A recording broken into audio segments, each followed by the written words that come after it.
Assalamualaikum warahmatullahi wabarakatuh. Innal hamdalillah nahmaduhu wa nasta'inuhu wa nastaghfiruh wa na'udzu billahi min shururi anfusina wa min sayyiati a'malina. Man yahdihillahu fala mudilla lahu wa man yudlil fala hadiya lahu. Asyhadu an la ilaha illallah wa asyhadu anna Muhammadan abduhu wa rasuluh la nabiyya wa la rasula ba'dah. Faqad qala Allah ta'ala fil Qur'anil Karim wa ba'da a'udzu billahi minasy syaithanir rajim. Ya ayyuhalladzina amanu taqullaha haqqa tuqatih wa la tamutunna illa wa antum muslimun.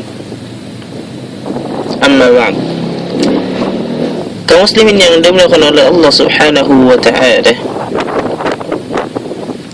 Allah Subhanahu wa ta'ala masih senantiasa memberikan kenikmatan kepada kita, sehingga marilah kita selalu mensyukuri nikmat Allah Subhanahu wa ta'ala, agar nikmat Allah Subhanahu wa ta'ala, agar Allah Subhanahu wa ta'ala tidak mencabutnya dari kita. Salawat dan salam selalu kita junjungan kepada Nabi Muhammad sallallahu alaihi wasallam. Atas jasa beliau kita bisa membedakan mana yang baik dan mana yang buruk, mana yang sesuai dengan sunnah dan mana yang tidak sesuai dengan sunnah Rasulullah sallallahu alaihi wasallam. Kaum muslimin yang dimuliakan oleh Allah Subhanahu wa ta'ala, Allah Subhanahu wa ta'ala berfirman di dalam surat Al-Baqarah ayat yang ke-261, Mathalul ladzina yunfikuna amwalahum fi sabilillah كمثل حبة أنبتت 7 سنابل في كل سنبلة 100 حبة والله يضاعف لمن يشاء والله واسع عليم. Perumpamaan orang yang menginfakkan hartanya di jalan Allah Subhanahu wa ta'ala seperti sebutir biji yang menumbuhkan 7 tangkai. Pada setiap tangkai ada 100 biji. Allah melipat gandakan bagi siapa yang Dia kehendaki, dan Allah Maha luas, Maha mengetahui. Muslimin yang dimuliakan Allah Subhanahu wa ta'ala,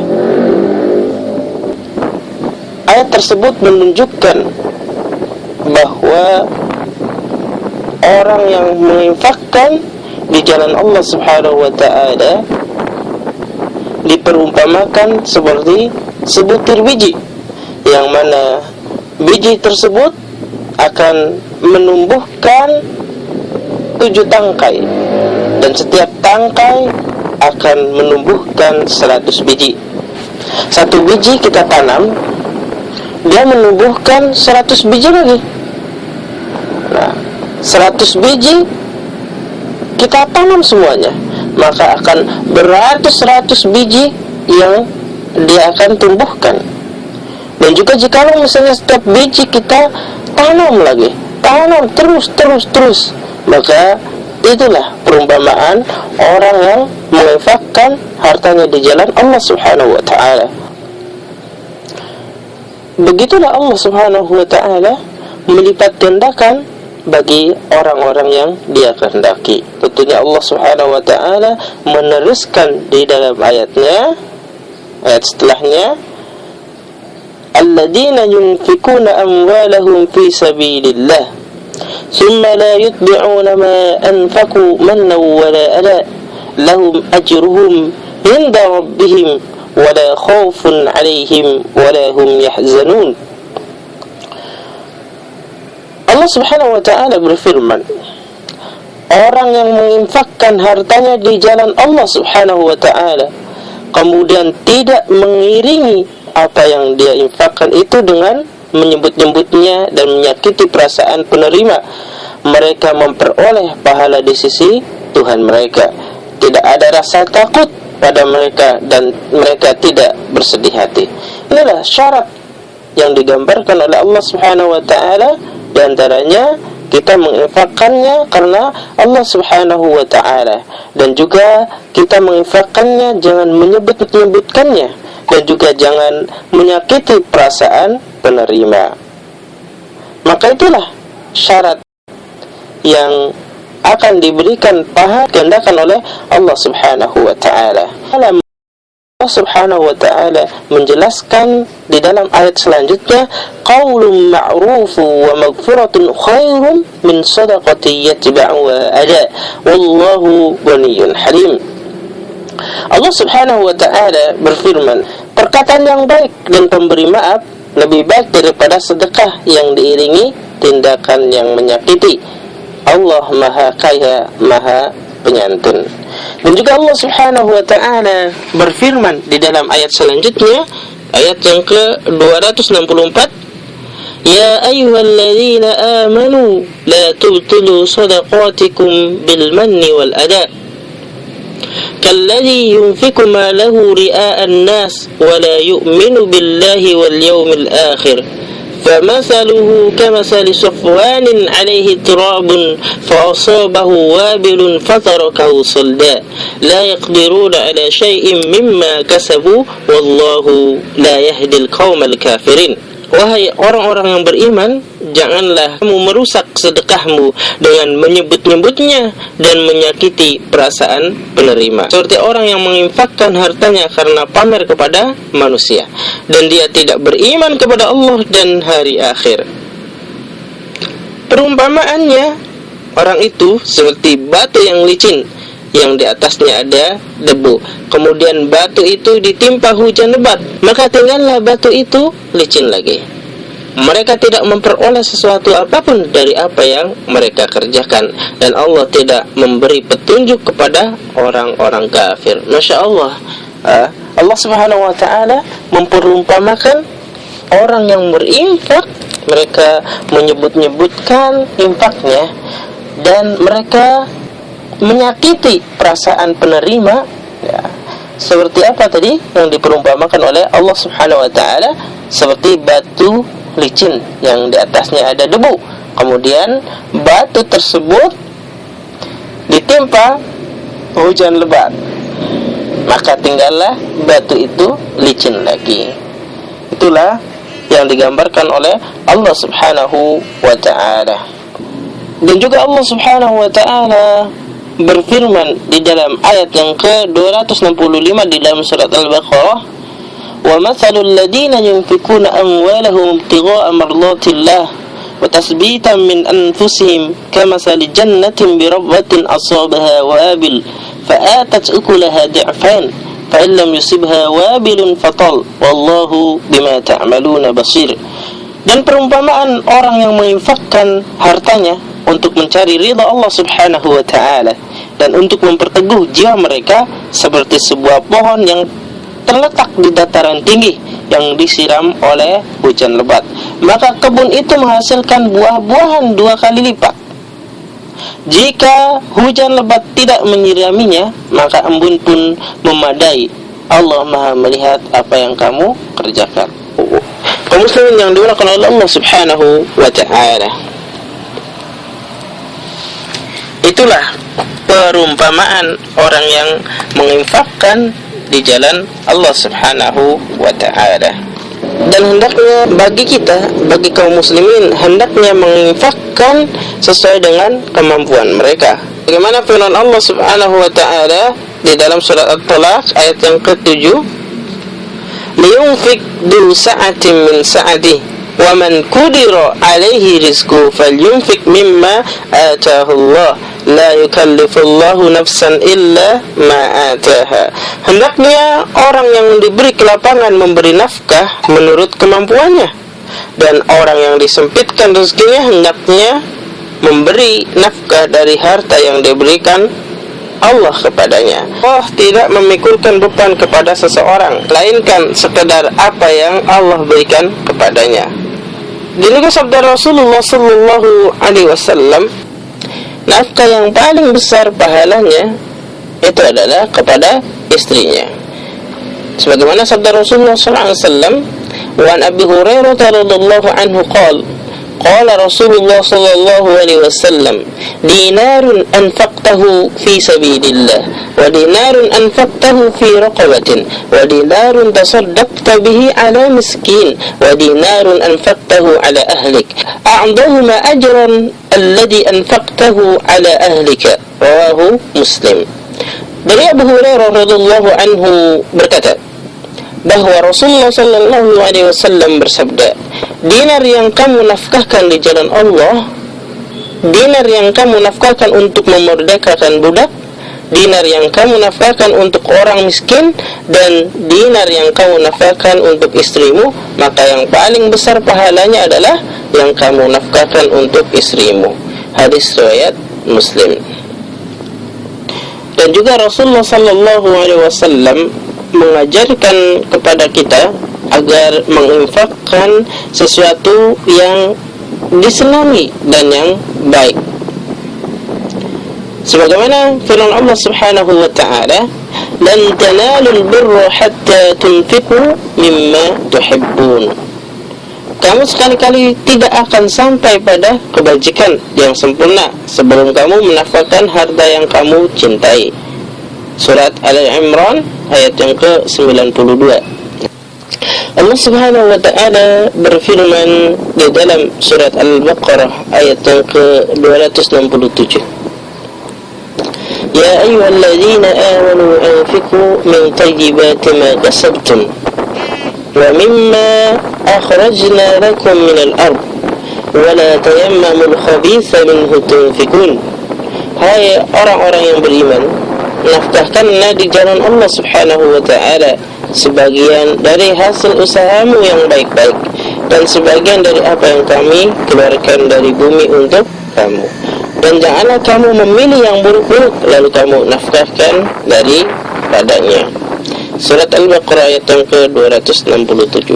Ini adalah himbauan kepada kita agar kita menginfakkan yang paling baik kalau bisa, sebaik mungkin. Jangan yang buruk kita kasihkan kepada orang lain, tapi yang paling baik. Itu adalah anjuran dari Allah Subhanahu wa ta'ala dan Rasulnya. Kaum muslimin yang dimuliakan Allah Subhanahu wa ta'ala, Ibnu Qayyim mengatakan di dalam kitabnya Fawaidul Fawaid, sambil infak, pembagian infak, harta itu terdiri dari 4 jenis. Yang mana Ibnu Qayyim mengatakan ditinjau dari cara memperoleh dan membelanjakannya. Yang pertama, harta yang diperoleh dengan ketaatan kepada Allah Subhanahu wa ta'ala dan dikeluarkan di jalan Allah Subhanahu wa ta'ala. Maka Ibnu Qayyim mengatakan inilah harta yang paling baik atau sebaik-baik harta, yaitu harta untuk digunakan di jalan Allah Subhanahu wa ta'ala, mencarinya dari ketaatan kepada Allah Subhanahu wa ta'ala, dan juga mengeluarkannya untuk ketaatan kepada Allah Subhanahu wa ta'ala. Inilah harta yang sebaik-baik harta.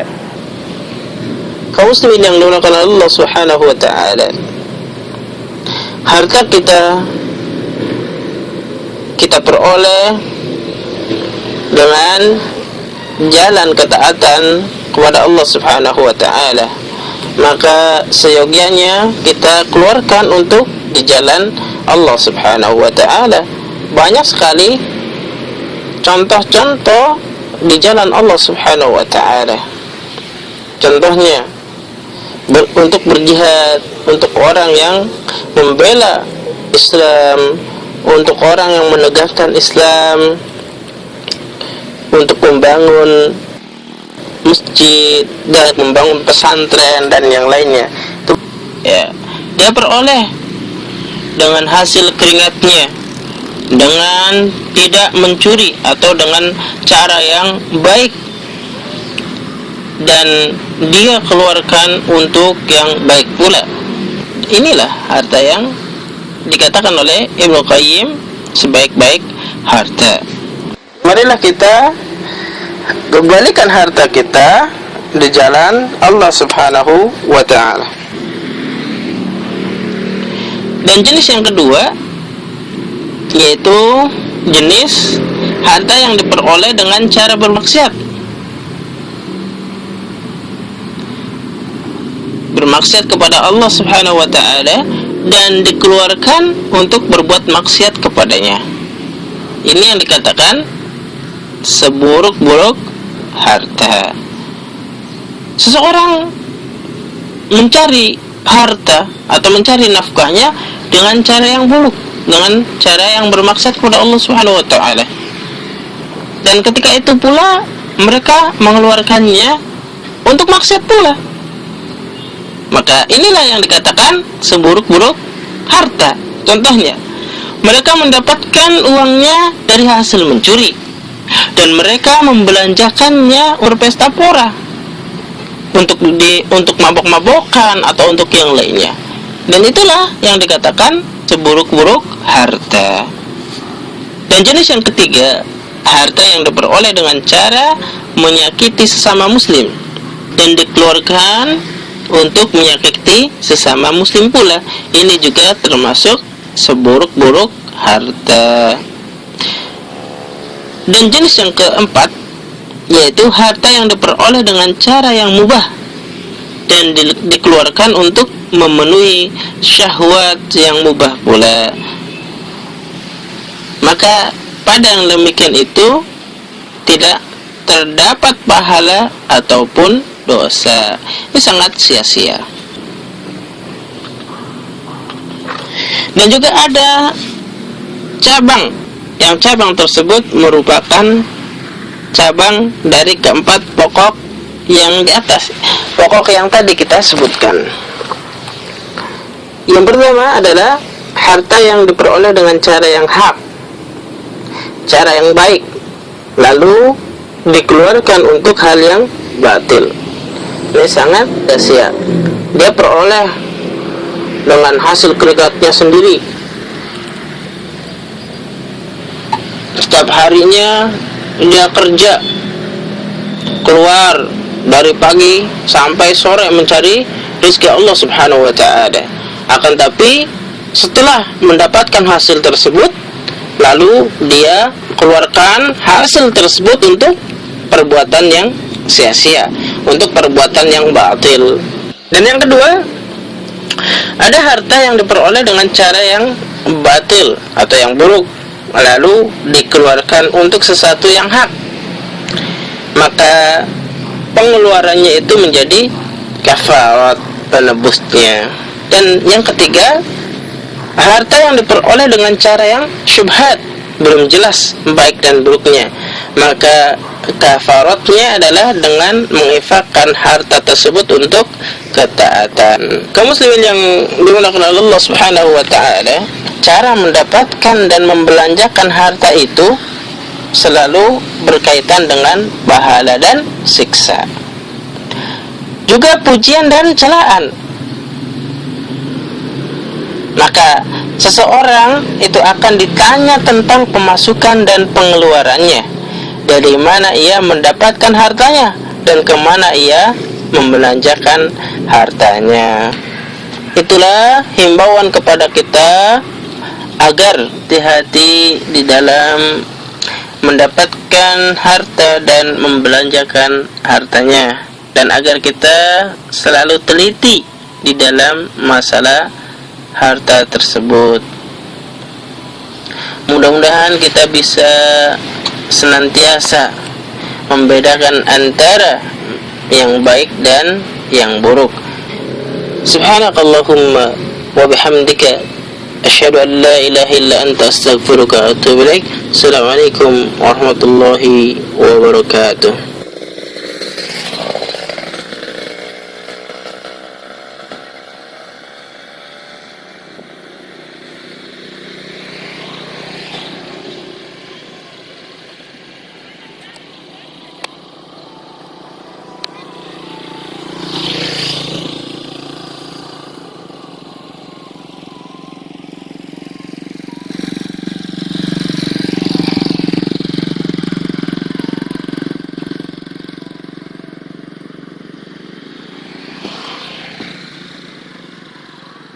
kanan lo ininya.